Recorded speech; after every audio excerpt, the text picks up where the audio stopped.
Hey guys, this is John here in Los Angeles with the Alpha Channel update for Tuesday, November 19th, 2024.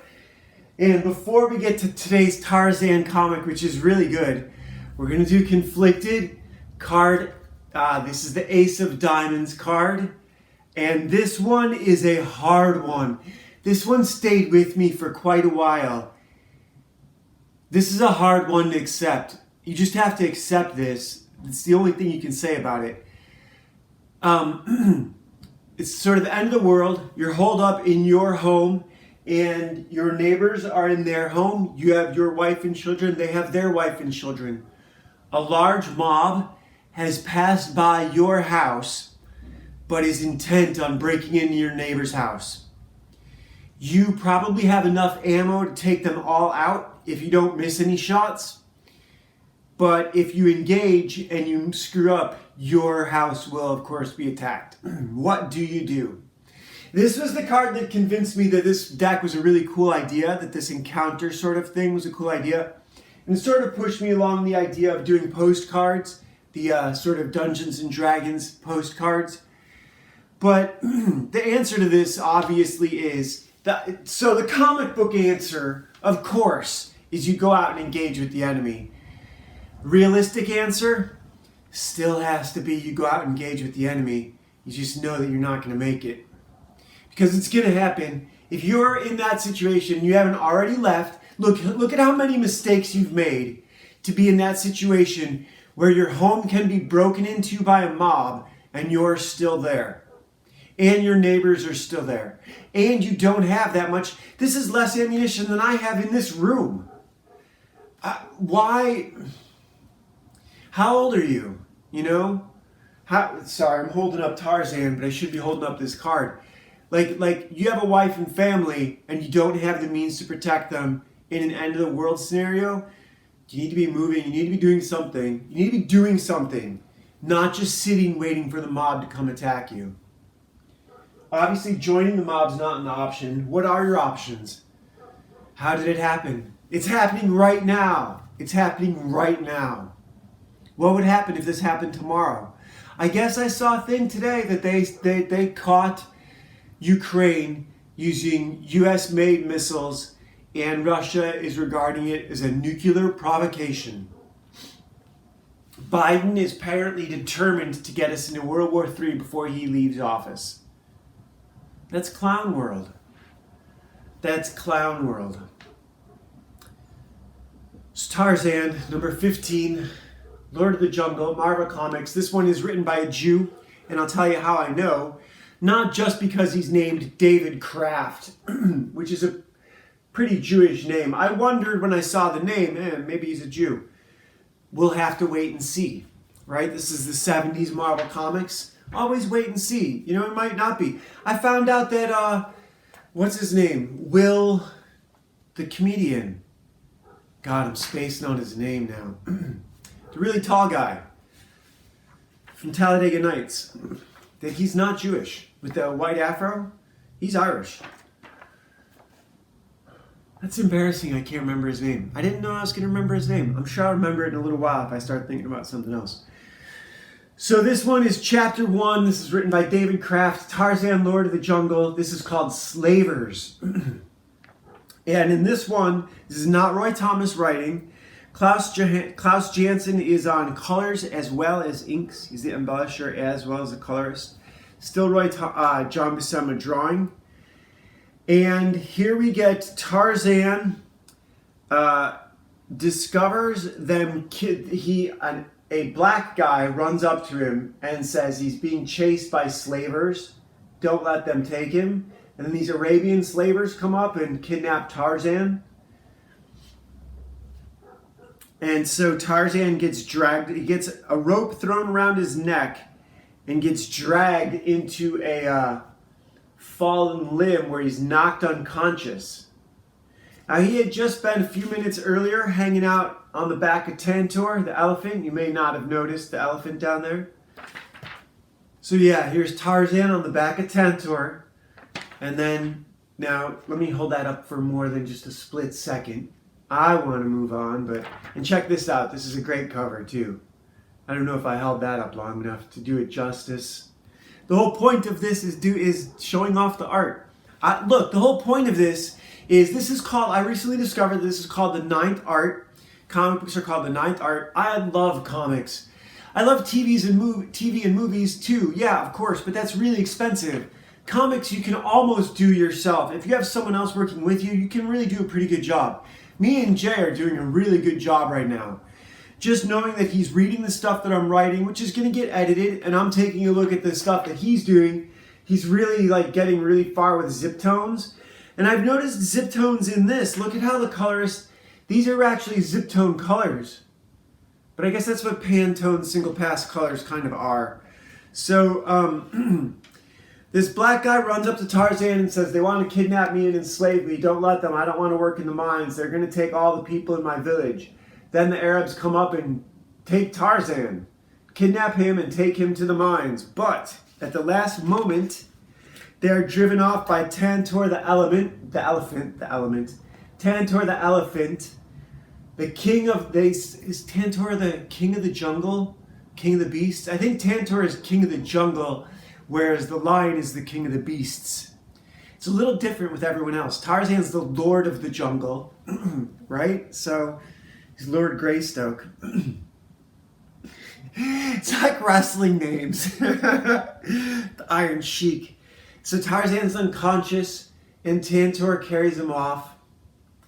I swear to God, Tarzan goes unconscious as much as a professional boxer. And luckily he didn't get amnesia this time. Now this is interesting. Newer writer, I made this mistake a lot in my first novel, lots of head hopping. Sticking with the main character and telling just the main character's story is a discipline. And what you're really doing is you're keeping those other characters' stories in your pocket for later to use yourself. It's kind of like stealing. But you can't fit all these stories in one comic. So here we get, Tarzan was in the first 4 or 5 pages, but now we get this other girl who's a princess. This is called Chapter 2, Princess. She is the Princess Aisha, I've heard that name before, of the village where the old guy came from, the old guy who was shot dead. And now her father is being held hostage, and they're telling her, if you don't surrender, we're going to kill him. And he's the leader of the tribe. And so they put her in chains. Here you see her in this panel right here. They put her in chains. They're telling her, we will kill your father. And then they shoot him anyhow. They say he's too old, and they shoot him anyhow. You didn't get this on television. You only got this in comic books. Comic books had a realism that novels, the Victorian era novels had. These Tarzan novels absolutely had this level of realism. They killed her dad right in front of her. And then they tell her, blah, blah, blah, blah, blah. They talk some smack to her, like, they taunt her. They say some horrible shit to her. And here we get, this guy is out hunting elephants. Tarzan hears a shot while he's out in the forest. This is sometime later. And this white guy, this sort of Crocodile Dundee looking safari guy, has just killed an elephant, and he's going to cut off its tusks. I didn't think you could cut the tusks off with a machete, but it's not like they had, radial saws in the bush. And so this is a couple pages of him with the guys of his group. The guy in the blue shirt is the bully of the group. He seems to be the leader. He's the one talking the most smack to everyone. He starts picking on this guy for kind of no reason and sort of demands that he agree to be subordinate to him, that he's the boss. Sort of a weird dominance show. And then Tarzan drops down into the center of them and surprises them all and asks them what they're doing there, why are they assembled here, and they explain that they're going to raid the slavers' camp to free the princess. These are like white mercenaries in Africa. I guess it was a big thing actually in the 60s and 70s. Probably not so much in Tarzan's day and age. Definitely not with 1970s style shirts. They didn't have those when Tarzan, was discovered. I'm fairly certain.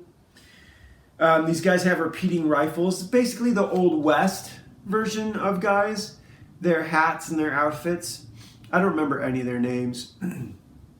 But they do. Tarzan swings on ahead to find the slavers' camp. He says he's not going to go with these guys, but that he'll, they want the same things. This cover is fucking awesome. One of the things I was drawing last night, a few pages for my first Moderns. I have a one-page Modern Savages, which is in the computer already. I'm starting to ink that. And then I was doing layout for a few more pages for a short story I want to do.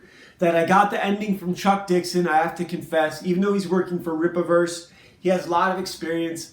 And he said you can use one of the endings that he likes to use, one of the hints, tips, and tricks that he could share is to use a newspaper article to sum up the story. One of the old things I heard a long time ago is tell them what you're going to tell them, and then tell them what you told them. So tell them 3 times, sum it up in the pitch, give them the meat, and then sum it up again with the potatoes. So the potatoes are seasoned with the meat, it's the same salt and pepper. So that's kind of the idea. And one of the ways to sum up a story, so the story that I'm working on right now is some kids in the skate park and a pedo in a car is taking photos of them, and one of the kids notices. And he sneaks around the hill and comes up behind the guy's car, and when he gets to the trunk, he hears a kid in the back saying, "Help me, is someone there? Help me, help me." He hears a kid in the trunk, and he's taking a shovel. Not traded, but some kids were putting together a quarter pipe with cement and shovels and whatnot, and he left his board with them and took one of their short shovels, and now he attacks this guy, smashes the driver's side mirror, and then the guy goes into his the center console and pulls out a gun, and he smashes his wrist and then smashes the shovel into his throat. And the way I'm going to end it is after they let the kid out of the trunk, they discover that this guy was a serial pedophile. And what Chuck Dixon said, what you do is you put a newspaper article as the last panel that sums everything up. And so you'd have a picture of the character, and then you get a big chunk of text that you can read as the to sum everything up that happened. And you don't have to put in any of those panels about the police going to his house and discovering all those kids. You just have to put in the text, and now you have a way to do it, a device. So that's a good, gotta give credit where credit is due, even if I don't care for where he's working now. It is what it is. Anyhow, Tarzan, this is interesting. This guy is literally drooling over the elephant. And he asks Tarzan if it's his pet. And Tarzan's like, of course he's not my pet. He's the Lord of the Jungle. Or he's the King of the Jungle. I'm the Lord of the Jungle. He doesn't say that. He just says some nonsense about, of course he's not a pet. He's Tantor the elephant. And, But so this guy is obviously, wants Tarzan's elephant. Nothing comes of it, at least not yet. Here we get the princess, and she gets shown into the mine, and they say they're going to put her in the harem, etc., etc. I think this is she bites one of the guys. Here we get the mad Arab. This is the guy in charge. It's like a big muscled Arab. And this one black guy says, if we go into the mines, we die of suffocation of the vapors. He's got them digging something special out of the ground. We don't know what it is yet, but it's some special chamber, which I'm sure we'll get to in the next issue. And this black guy says, but if we go down there, we die of suffocation, we die of the vapors. And the Arab says, well, you go down there and die of the vapors, or you die of me. And so here he crushes his head with his fists, and then throws him on a pyre where the birds start to eat at him. And there's one of these frames where he's got a bird on his shoulder. Yeah, right here, he's got a bird on his shoulder. Here he's got a bird on his shoulder. It's kind of a nice effect, putting his face in shadow of the turban. That's very clever. Now there is one thing about this that is, and I need to back up a little bit. because I skipped the scene that told me that this was written by a Jew. Way back here, when we get this group of guys sitting around the fire, talking nonsense. And here's another strange thing. In this book, Tarzan knows how to speak their language. In the other book, he couldn't even speak the language of the black tribesmen. He only spoke the language of the apes. So in this book, for Tarzan to be able to speak their language is a jump ahead of several years.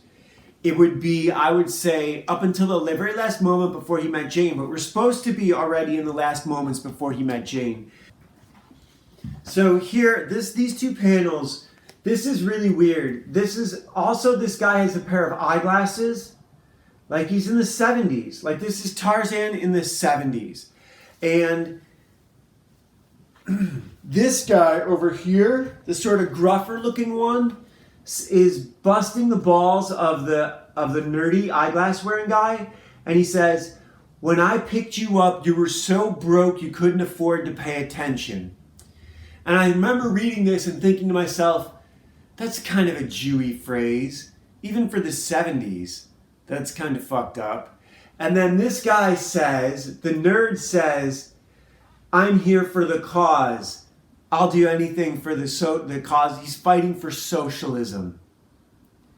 So this is like the 1880s. Tarzan was discovered in the 1860s, 1880s, sometime way back then. But here we've got a socialist. So these two panels, these two top panels are what told me, okay, we're dealing with a Jew. What other Jewish shit is going to happen in this book? The slaves, Jewy. All of this is Jewy. Tarzan speaking their language, Jewy. Them shooting the father right in front of her, Jewish. Yeah, this has the hallmarks of a Jew all over it. Needless, brutal violence, and not the kind of violence you can defend. They're shooting a chained person. That's Jewish. Shooting a person who's chained up. Yeah, that's a Jew who wrote that. So here we get this mad Arab. This is another Jewish wet dream. Steroids are a Jewish invention. Did you know that? He crushes a guy's skull because he refuses to go down into the mines and be a slave. But all the other blacks then go down into the mines to be slaves. This is a Jewish wet dream. That's exactly what this is. Now Tarzan comes upon a group of these slavers on their way back to the camp and drops down from the tree, kills one of them with his knife immediately. Another one does the whip around the neck again, but this time Tarzan's ready for it and jerks him off of his horse.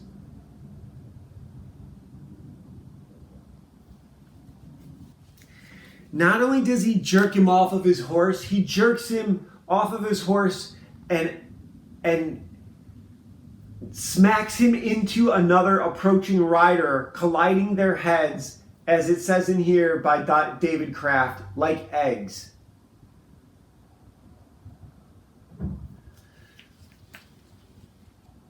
It's a great cover. John Buscema understands, but this Jew doesn't. So here Tarzan gets a sword from one of them and kills him, and that is the end of the issue. Now he is Tarzan, I will give him that. But doing the head hopping and jumping around to the mad Arab and the princess and the guys at the campfire, none of that was necessary. You could have told this story without any of that. You could have told this story with Tarzan watching those guys from overhead. You didn't have to get right into their camp. You could have had him spying on them, which isn't actually how it was. And he wouldn't have understood anyhow because Tarzan didn't speak their language.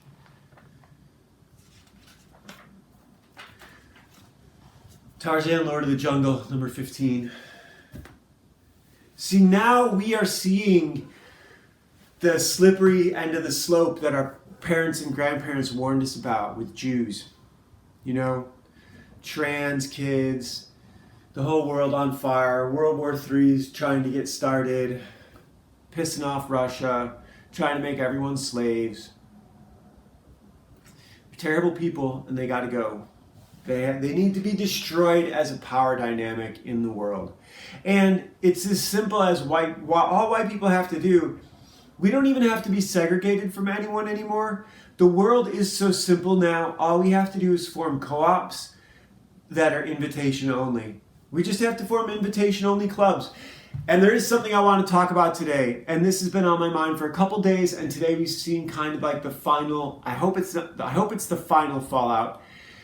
They had the No One Gives a Damn Awards for CG comic books over the weekend, Saturday night. I was out with my friends playing hockey. One of my friends had a birthday party. He recently got married, so it was kind of housewarming party at the same time, welcome his wife, and it was a good time. Good time was had by all. But so they did a community vote, and I didn't get to participate, which is fine. I'm relatively new to the community. I've been around the Comicsgate community for like 5 or 7 years, but I've only been participating for like 2 years, and I've only been really actively participating for like last 6 months or so. I had backed the books earlier than that, but I haven't backed all of them, and I wasn't able to back Godlike or Godlike 2 because of financial difficulties, which is embarrassing, but I will buy them. And this is one thing I want to talk about. I'm out here reviewing these older comics, and I'm lighting into this guy, David Kraft, for being a Jew and putting it on display, wearing his politics on his sleeve, as it were, for at least 2 panels. And I'm saying don't put politics in your books. It's very easy for me not to put politics in my books. A couple episodes, I've been listening to sporadically Chuck Dixon's Q&A. He's on 220 something now. And one of them, he said it's very hard for me not to put the diversity, the forced diversity that I dealt with for 30 to 40 years writing comics for the big companies. It's very hard for me to not automatically do that in my own work. I have to try really hard. I don't have to do that. My work is pure. My work is untainted, just like my blood. Unvaccinated, pure blood, pure work, no DEI, no DIE, no Jew wokeisms in my work. And my work does not fight against it either. It's not present. My work may as well have come straight out of the 80s or the early 90s, because that's kind of the world that shaped me when I was writing it. And what I'm writing now, I also find it, because I never got into the habit of making my political enemies my fictional enemies. I did that once and I felt really guilty about it, and I never did it again. It's same as speculating on comics. I don't want to buy comics to sell them. I want to buy comics to enjoy them the way I would enjoy a fine wine or a nice meal. I'm not going to buy steak to put it in the freezer and try and sell it at a profit. Fucking Jews. Not everything is meant to be turned into a profit, you pieces of shit. This is the world you've created, and I utterly hate you for it. At the end of Ragnarok, this is how Odin lost his kingdom. He started paying his debts with... This is how Odin lost his kingdom. He started paying his debts with gold instead of with virtues. So, I want to talk about this. Apparently, so much grief... Look, the No One Gives a Damn Awards, Shane Davis said this on one of his streams the other day. They made a mistake. If they wanted to make it for really small level creators, they should have said for channels with audiences smaller than X. Channels with audiences smaller than 20,000 members, right? Channels with audiences smaller than 5,000 members. Or campaigns with less than $100,000. They could have said any of those stipulations, but they didn't do that. Some people are arguing because some of the founding members of this award ceremony wanted to troll certain members of the Comicsgate group who they feel have too much experience and too much attention and are sucking all the oxygen out of the room for the would-be independent creators. And or are then acting like gatekeepers because the independent creators sort of have to go through them personality-wise to reach the audience that they are a part of.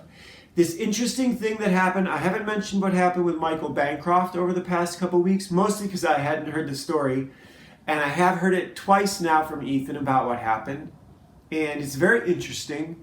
It's very fascinating on Bancroft's part, and I've seen this in myself, and it's part of what I'm doing right here, right now.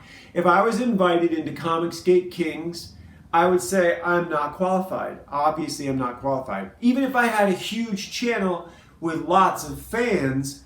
As an artist, until I've earned it, until I have those fans because they love my art. Now, I think this is why Bancroft has his channel and his fans. He's been doing this for like 5 years. And so he's earned a place in Comicsgate Kings. But he might also feel that would be, he said he's having trouble managing friend groups, right? So that's fascinating, because what happened with this award ceremony is the animosity reached such a fever pitch. At least one person has deleted their presence off YouTube and Twitter, or YouTube and X. And this reminds me of the Comics Kayfabe bit.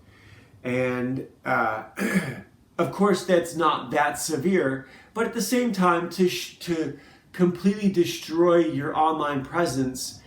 There was another guy, though, over the weekend, he was on one of the live streams, who said he would quit producing comics if it meant he could still criticize Comicsgate. Fuck you, we don't need you. That person, we don't need you. And this is why I want to talk about this. No one needs fucking critics. I'm out here doing this, I'm reviewing this for educational purposes, to see what I can learn. What did I learn out of this book? The biggest thing I learned out of this book was, fool me once, shame on me. Fool me once, shame on you. Fool me twice, shame on me. So the first time Tarzan got caught with a noose, it caught him by surprise. He even got knocked out over it. The second time, he was ready. And he got the better end of it. Because it's just a man on the other end of that rope. The first one got hitched to the power of the horse before he got a hold of the man. But this one, he got a hold of the man. So, what does all that have to do with criticism? Well, 1-to-1, criticism ain't so much fun anymore. Uwe Boll famously fought his critics in a white-collar boxing match and beat the shit out of them, made one of them vomit. So be careful if you run your mouth about someone's work. And that's why I have not been out here in a hurry to criticize John Malin's work. I criticized Ethan's work because Ethan has a thicker skin, and I criticized Ethan's writing. And I did not, how can you criticize Ethan's artwork? As John said, I'm about here, Ethan's up here with the technical quality of his artwork. You can criticize the shot composition, you could criticize the placement, you could, I suppose, criticize the lighting, but technically it's flawless. So you can't, there's nothing to criticize there. And I didn't want to do it to criticize it anyhow. I'm doing this to learn from them and to promote other people's work. I love Tarzan, it's like promoting me. If I were drawing Tarzan, it would be a self-insert character. My characters in Modern Savages are self-insert characters, basically myself as a teenager. Only I didn't have long hair as a teenager. But yeah, so my novels are not self-insert characters. This is me stretching as a writer and writing a female character who, however, is very disciplined. So in that, you know, it's a little bit of self-insert, because I do believe in discipline. And there's a comic book out there for you too. And I am saying a lot to say a little, only in that it's a tragedy that Vanessa Danger deleted her channel off of YouTube and X. But, you know, if she's that emotionally attached to this drama, then take a break. I feel like I'm at a point in my life where I can be emotionally detached. As soon as I get these pages up, I'm going to put them up for you guys. The assembled one is good. It's just pencils, blue pencil, and then pencil over the top. I haven't inked it at all. And I don't like the layout. As a single page, it doesn't work. As 6 individual panels, it's great. But as a single page, it feels clumsy. And I want the first panel to be a big one, and then I want these 3 panels to go in a line. They don't, and it's just, I can't. It's frustrating. So I need to figure it out. But the next bit is going to be good, and you know, I'm happy. I'm going to be sharing it with you guys. What I have learned, what I understand about Bancroft is that if it feels like you're inheriting someone's audience, and that would make you ideologically indebted to them in some way, then maybe don't take that step. Now, Ethan says, I offered you this as a business proposal. Ethan is drawing as a full-time job. Bancroft is doing this as a side hustle. Bancroft has a full-time job. I have a full-time job.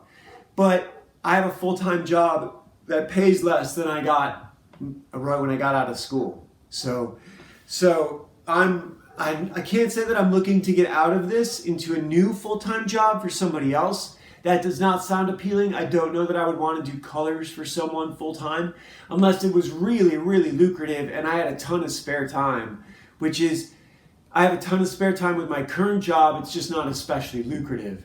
So it covers my expenses. And that's something. That's pretty significant. So I can't imagine wanting to do criticism more than creative artwork. I would rather never speak to anyone in Comicsgate again and keep doing my art and keep doing my work and build my own audience. Don't ever give that up. Not for fucking anything. You could send me to prison and I would draw and write on the walls in my own fucking blood. I would memorize the shit in my head is really what I would do. But still, the point is the same. I can't believe I heard this guy say he'd rather be a critic than a creator. No one needs that. That's a Jew at heart. No one needs Jews. Jews are the parasites of the world. Go build your own civilization. No one needs you. No one needs blacks. White countries don't need any. See, here's the problem you have with white superiority. We don't want to rule over you. We just want segregation. Just leave us alone. We have our own criminals. We have our own lunatics. We have our own degenerates. We have our own lazy fucks. We have our own fat people. We have our own geniuses. We have our own creative people. We have our own muscle heads. We have everything we need. We don't need any of the rest of you. We have our own languages. We have our own weapons. We have our own inventions. We have our own culture. We are a culture. The rest of you are just fucking tourists.